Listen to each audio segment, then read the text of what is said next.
Em nome do Pai, do Filho e do Espírito Santo. Amém. Amado irmão, amada irmã, é com muita alegria que nós estamos aqui com o Evangelho do terceiro domingo da Quaresma do ano C, que a nossa igreja nos propõe. Aqui no canal já saiu a primeira leitura, o Salmo e a segunda leitura. Basta você dar aqui uma rápida pesquisada, tá bom? Conforme eu for lendo, já vou parando para refletir. Mas de antemão, se você não é inscrito aqui no canal, corre e se inscreve. Já temos aqui cerca de 1.850 inscritos, por isso que eu louvo ao Senhor pela quantidade de pessoas que já estão aqui buscando aprender e aprofundar mais sobre a palavra de Deus. Mas vamos lá. Primeira coisa que eu quero lhe contar é que esse evangelho está lá no capítulo 13 de Lucas. Do final do capítulo 9 até lá no capítulo 19, Lucas ele faz uma grande caminhada de Jesus em direção a Jerusalém. O evangelista Lucas sempre coloca Jesus no caminho, é o grande caminho de salvação. E aqui nós estamos dentro de uma sequência de ensinamentos após Jesus ter tido conflitos com fariseus e com mestres da lei. Vamos ver o que ele vai dizer.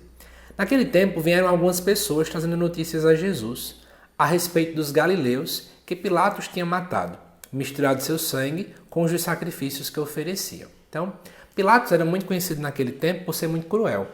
Ele amava amedrontar o povo quando mostrava sua força ao matar pessoas. Então, provavelmente aqui se pensava, uma vez que ele misturou com o sangue dos sacrifícios, que ele matou pessoas na Páscoa e dentro mesmo do templo. Claro, isso amedrontava o povo. Porém, é interessante o que Jesus comenta no versículo 2.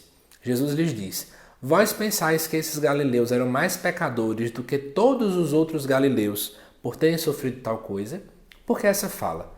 O povo, especialmente os fariseus, pregavam muito isso, de que o povo sofria ou morria por conta dos pecados. Então eles ficavam naquela, a gente que está vivo, nós não pecamos tanto como eles são piores do que a gente. É a grande e conhecida chamada teologia da retribuição, né? Mas continuando.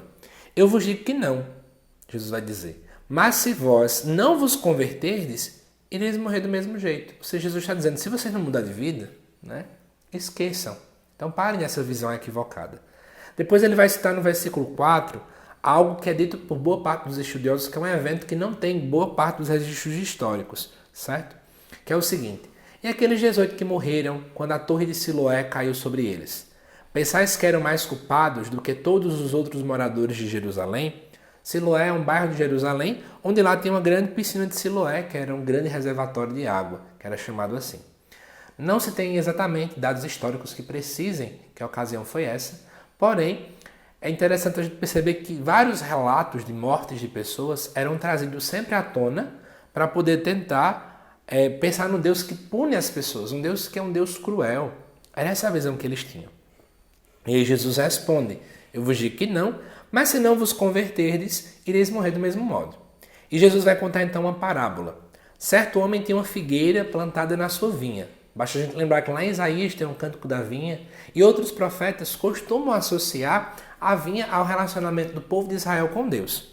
Então, a gente já começa a perceber dessa forma. Certo homem tinha uma figueira plantada na sua vinha, foi até ela procurar figos e não encontrou. Ou seja, não tinha frutos, né? Ela era estéril.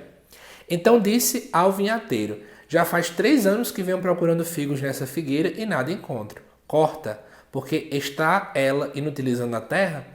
Então é interessante, né? A gente vê que o dono seria meio que Deus, o vinhateiro então seria, na verdade, Jesus, né? E aqui o que acontece?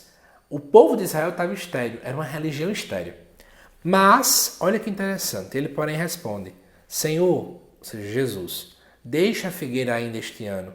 Vou cavar em volta dela e colocar adubo. Pode ser que venha dar fruto. Se não der, então tu a cortarás.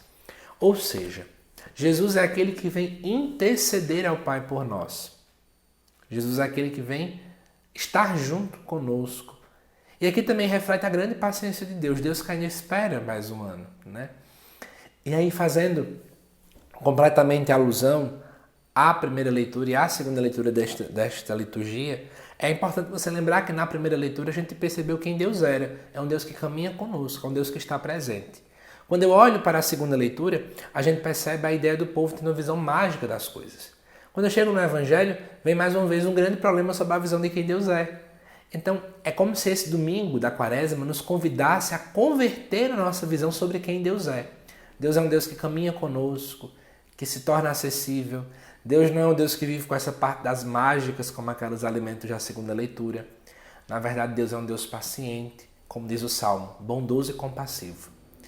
Que essa quaresma nos leve a esta mudança de compreensão sobre quem Deus é. E se você perceber, essa parábola não tem fim. Sabe por quê? Porque o fim tem que ser a nossa vida. E aí? Você tem deixado que esse tempo de quaresma seja esse tempo de tentar ver se a figueira volta a dar frutos? Talvez você tenha estado muito estéril na sua fé, na sua vivência religiosa. E Deus nos convida a abrir o nosso coração para, de fato, ser cuidado nesta quaresma e assim mudarmos para dar frutos 100 por 1. Que Deus te abençoe. Uma santa e abençoada quaresma para você, um santo e abençoado domingo. E lembrando, durante o dia da semana sempre tem meditações aqui do Evangelho da primeira leitura de cada dia. E semana que vem, já na segunda-feira, retornamos com as reflexões da primeira leitura do quarto domingo da quaresma, tá bom? Até lá, que Deus te abençoe.